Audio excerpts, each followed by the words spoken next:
আলহামদুলিল্লাহ, শিকদার বাড়ি জামে মসজিদ কর্তৃক আয়োজিত বার্ষিক ওয়াজ মাহফিলের এ পর্যায়ে অধিবেশনে উপস্থিত অত্র মাহফিলের সম্মানিত সভাপতি হযরত উলামায়ে কেরাম, সামনে উপবিষ্ট মুরব্বিয়ানে কেরাম, যুবক বন্ধুরা, পর্দার অন্তরালে অবস্থানরত আমার মা বোনেরা, আমরা সর্বপ্রথম মহান রব্বুল আলামিনের দরবারে কালিমাতুশ শুকর আদায় করি যে মহান রব্বুল আলামিন আমাদেরকে এই শিকদার বাড়ির সম্মুখে চাটিয়াল ময়দানে আল্লাহ তাআলা কোরআন ও হাদিসের মজলিসে জান্নাতের বাগানে আসার বসার কিছু দিনই কথা বলা ও শোনার তৌফিক দান করলেন। এতে আমরা খুশি না বেজার?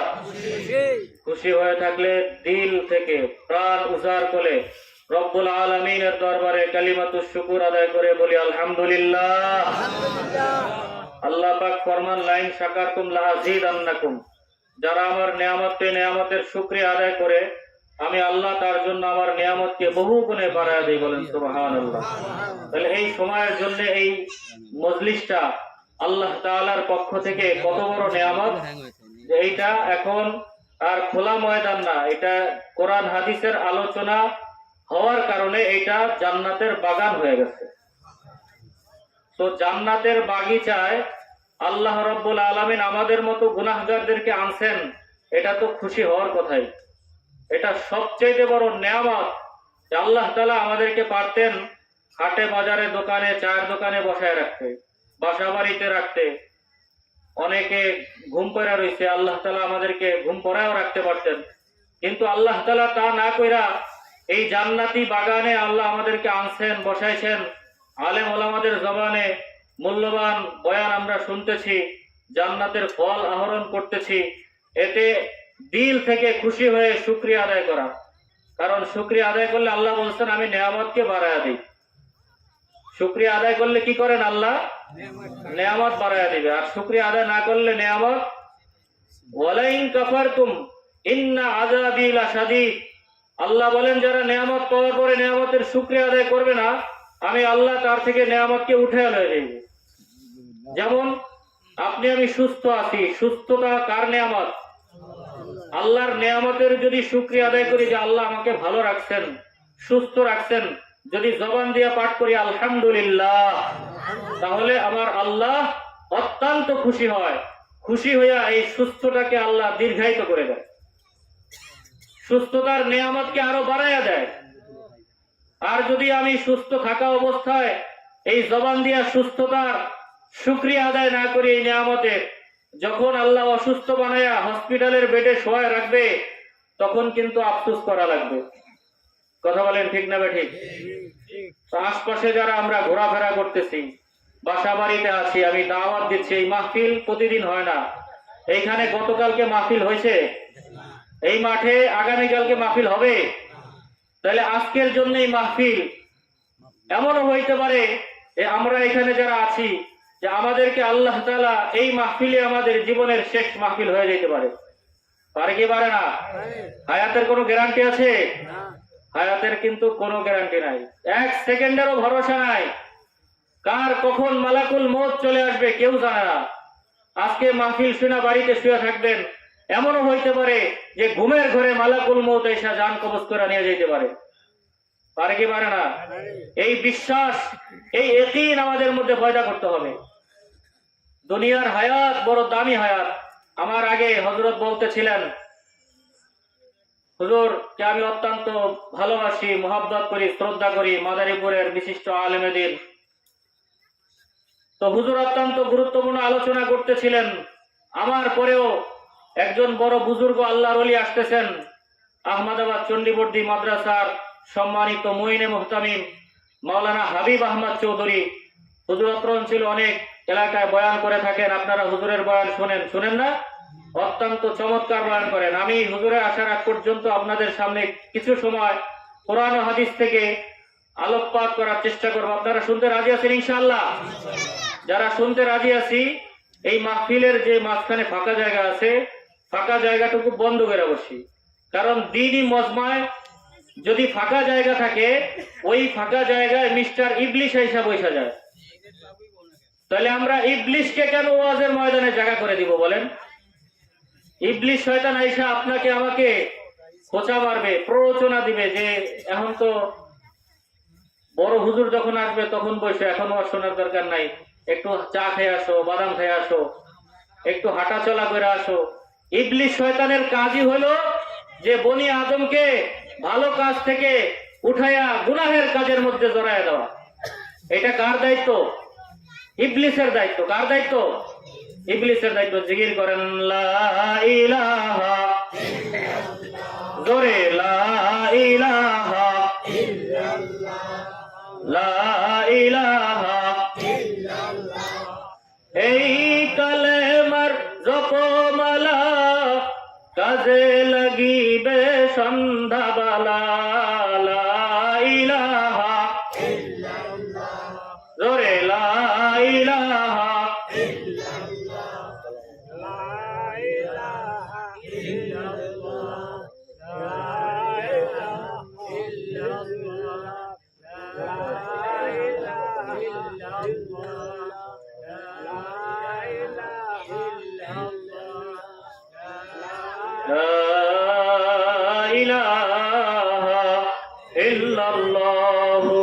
মুহাম্মাদুর রাসূলুল্লাহ সাল্লাল্লাহু আলাইহি ওয়াসাল্লাম। এই যে জিকির অনেকে করেন নাই, দেখলাম অনেকে করছে, অনেকে মুখ বন্ধ করে রাখছে। জিকির করলে কি সওয়াব না গুনাহ? আল্লাহু আকবার। নবীজি হাদিসের মধ্যে বলছেন, মান ক্বালা লা ইলাহা ইল্লাল্লাহ দাখালাল জান্নাহ। যে ব্যক্তি মুহাব্বতের সাথে একবার লা ইলাহা ইল্লাল্লাহ বলবে, আল্লাহ পাক ওই ব্যক্তির জন্য জান্নাত ওয়াজিব বানায়া দিবে। এই যে সুবহানাল্লাহ জোর হয় নাই, সুবহানাল্লাহর কি ফজিলত! হাদিসের মধ্যে রাসূল করিম সাল্লাল্লাহু আলাইহি সাল্লাম বলছেন, যদি কোনো মুমিন বান্দা একবার সুবহানাল্লাহ পাঠ করে, দিল থেকে কথাগুলো শুনেন, মনের থেকে কথাগুলো শুনেন, দিলের কান দিয়া শুনেন, তাকায় থেকে কথা শুনেন। কারণ হয়তো এমন হতে পারে আজকের ওয়াজ মাহফিলে জীবনের শেষ ওয়াজ, আল্লাহ হয়তো আর সুযোগ দিবে না। জীবনের শেষ ওয়াজ মনে করা খুব মনোযোগ সহকারে আমলের নিয়তে ওয়াজ শুনেন, আল্লাহ তাআলা হয়তো ভাই ওয়াজের উসিলায় যদি হেদায়েত দিয়ে দেয়, কিয়ামতের ময়দানে এই যে শিকদার বাড়ির সামনে যে আপনারা চাটিয়াল ময়দানে বৈশা বৈশা ওয়াজ শুনছেন, আল্লাহ তাআলা নিয়ে সই থাকার কারণে ময়দানে মাহশারে এই ওয়াজ বান্দার নাজাতের জন্য উসিলা হয়ে যাবে। তাহলে আল্লাহ তাআলা তো কিয়ামতে উসিলা খুঁজবে, কারণ আমল দিয়া নাজাত পাওয়া যাবে না। জীবনে আমল নামায় তো গুনাহ দিয়া ভরপুর। সকাল থেকে সন্ধ্যা, সন্ধ্যা থেকে সকাল পর্যন্ত অনেক বান্দা আছে নামাজও পড়ে না, জিকিরও করে না, তেলাওয়াতও করে না, আল্লাহ তাআলার হুকুম মানে না, রসুলের তরিকায় চলে না, শুধু মিথ্যা কথা বলে, হারামি করে, বদমাইশি করে, চুরি করে, ডাকাতি করে, জেনা করে, সুদ খায়, ঘুষ খায়, ধর্ষণ করে, আছে না নাই? সুতরাং যদি নিয়ত সহি করে ওয়াজ মাহফিলে বসতে পারি, আল্লাহ তাআলা এই সহি নিয়তের বদৌলতে এই ওয়াজ মাহফিলও কিয়ামতে আপনার আমার জন্য নাজাতের জন্য উসিলা বানায় দিতে পারে। এই জন্য খুব মনোযোগ দিয়ে কথাগুলো শোনা। আমি আপনাদের এলাকারই সন্তান, এখানে বসেছি সন্তান হিসাবে না, এখানে বসেছি আলেম হিসাবে জিম্মাদারি নিয়া। কারণ রাসূলুল্লাহ সাল্লাল্লাহু আলাইহি সাল্লাম বলছেন যে আলেম হওয়ার পরে তার কওমের লোককে হক কথা বলবে না, কোরআনের বয়ান শুনাইবে না, আল্লাহ তাআলার দিকে ডাকবে না, তারা কিয়ামতের ময়দানে আল্লাহ ওই আলেমের জিহ্বা কাইটা দিবে। নাউজুবিল্লাহ বলেন, নাউজুবিল্লাহ। কারণ আলেম হওয়ার পরে তার দায়িত্ব কর্তব্য আছে না নাই? আলেম হওয়ার পরে শুধু সে নিজে এলেম অনুযায়ী আমল করবে তা নয়। আলেম মানে যে এলেম শিখছে, এলেম মানে নূর, এলেম মানে আসমানি নূর। এই আসমানি নূর ইলমে ওহী যার মধ্যে ঢুকবে, সে নিজে তার চোখ দিয়া যেমন আলোকিত করবে, সে নিজের পথ দেখবে, ঠিক তেমনি ভাবে তার কওমের লোকদেরকেও আল্লাহর রাস্তায় উঠানোর জন্য মেহনত করবে, জান্নাতের রাস্তায় উঠানোর জন্য মেহনত করবে। এটা নবীওয়ালা জিম্মাদারি। কারণ কিয়ামত পর্যন্ত আর কোন নবী আসবে না, আমার আপনার নবী শেষ নবী। কথা বলেন ঠিক না বেঠিক? আমার আপনার নবী আখেরি নবী, দোজাহানের সর্দার, রহমাতুল লিল আলামিন। উম্মতের কান্ডারি নবী আমার আখিরি নবী। নবী বলেন আনা খাতামুন নবিয়্যিন লা নাবিয়্যা বাদি, আমি শেষ নবী, আমার পরে আর কোনো নবী আসবে না। যদি আমার পরে কেউ নবী দাবি করে সে ভণ্ড। কথা বলেন ঠিক না বেঠিক? নবীর পরে কোনো নবী নাই। আমাদের নবী বিশ্ব নবী, শেষ নবী। কে বলেছেন? নবী নিজেই বলেছেন আনা খাতামুন নবিয়্যিন লা নাবিয়্যা বাদি, আমি শেষ নবী, আমার পরে আর কেউ নবী আসবে না। যদি কেউ নবী দাবি করে, যেমন গোলাম আহমদ কাদিয়ানী, সে নিজেকে নবী দাবি করে, যদি সে নিজেকে নবী দাবি করে তাহলে সে কি মানুষ? সে কি মুসলমান নাকি কাফের? সবাই তো বলেন নাই। নবীর পরে যদি কেউ নবী দাবি করে তাহলে সে কি? কাফের। তাহলে গোলাম আহমদ কাদিয়ানী কি? কাফের। তার মানে নবীর পরে আর কোন নবী আসবে না। আমাদের নবী শেষ নবী, আমার নবী শেষ নবী। নবীজি বলেন আল উলামা ওয়ারাসাতুল আম্বিয়া, এই যে নবীর আল্লাহ তাআলা যুগে যুগে নবী পাঠাইছেন, পয়গম্বর পাঠাইছেন। কেন পাঠাইছেন? এই জন্য পাঠাইছেন যুগে যুগে উম্মতকে দাওয়াত দেওয়ার জন্য, উম্মতের হেদায়েতের জন্য, উম্মতকে আল্লাহর সাথে জড়ায়া দেওয়ার জন্য আল্লাহ তাআলা যুগে যুগে পয়গম্বর এবং রাসূল পাঠাইছেন। ঠিক তেমনি ভাবে আপনার আমার নবী আখেরি নবী, দো জাহানের সরদার নবী মুহাম্মদ আরবি সাল্লাল্লাহু আলাইহি সাল্লাম হলেন শেষ নবী। তিনিও দুনিয়ার মধ্যে আগমন করার কারণে এই দুনিয়া ছিল জাহালাতে ভরা, অন্ধকারে ভরা, কুফরির অন্ধকার, শিরকের অন্ধকার, পাপাচারের অন্ধকার, জেনা ব্যভিচারের অন্ধকার, দর্শনের অন্ধকার, হারামি বদমাইশের অন্ধকার, চুরি ডাকাতির অন্ধকার। আমার আপনার নবীর আগমনের কারণে আল্লাহ তাআলা সব অন্ধকার দূর কইরা সারা পৃথিবীকে আল্লাহ আলোকিত বানায়া দিয়েছে। আরো জোরে বলেন সুবহানাল্লাহ। সুবহানাল্লাহ বলতে কষ্ট হয় কেন?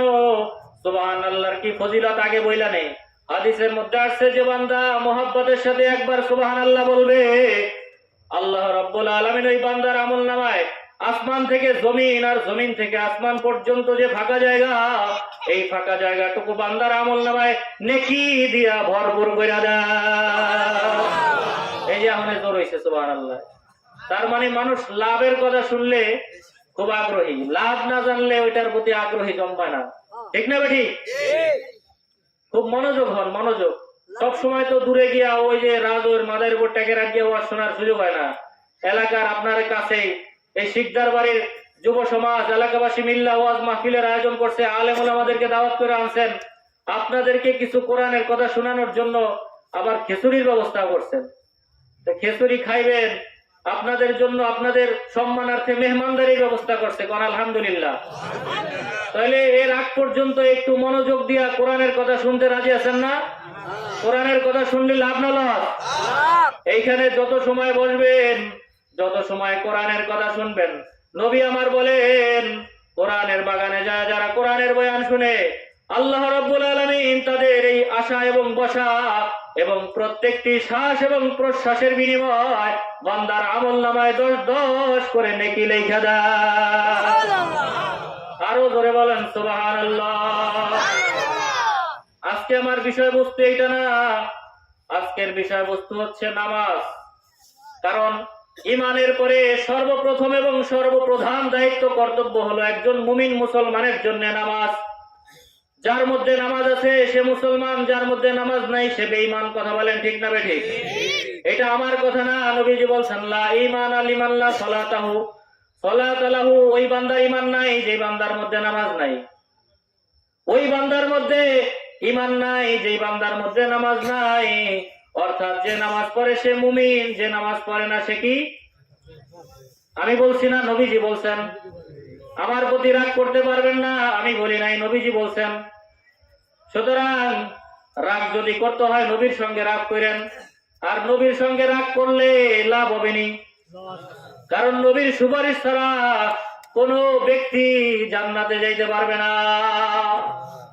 এমনকি আমি হুজুরও জান্নাতে যাইতে পারবো না, কোন আলেম যাইতে পারবে না, কোন পীর বুজুর্গ আউলিয়া আমার আপনার নবীর সুপারিশ ছাড়া জান্নাতে যাইতে পারবে না।